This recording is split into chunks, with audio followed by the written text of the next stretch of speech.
believe it or not, I'm very leery of that game because they actually have a rivalry, the Ravens and the Jags, that no one wants to talk about. The fact of the matter is that over the years, they've played numerous really close games.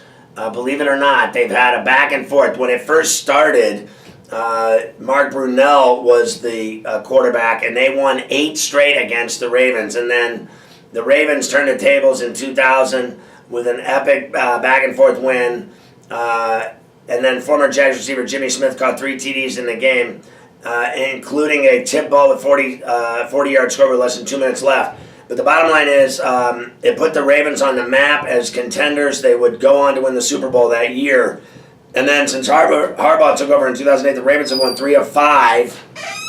And they obviously both teams this year are built on defense.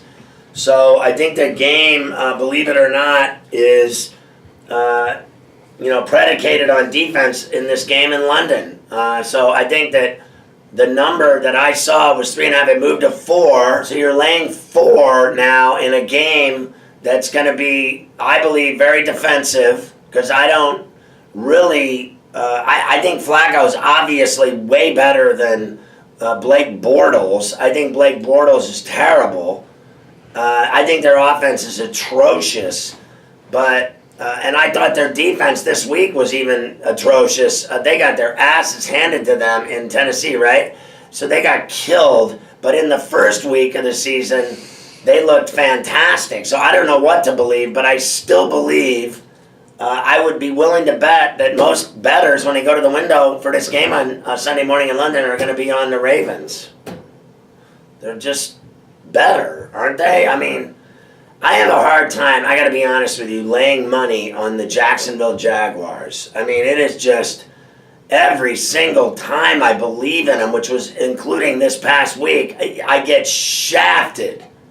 But when I bet against them, I make money. So I think that the key is to bet against them at all costs. Because whenever you bet on them, you'll lose money, I guarantee it. And then when you bet against them, you win. So they don't win games, and then when they do, it's so shocking. Everybody wants to keel over.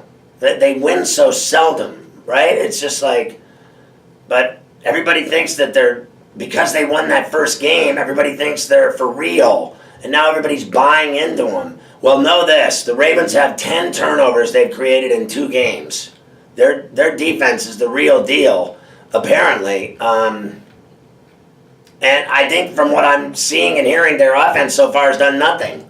So they're trying to get on track with their running game and everything else. It's their defense that's been winning them games.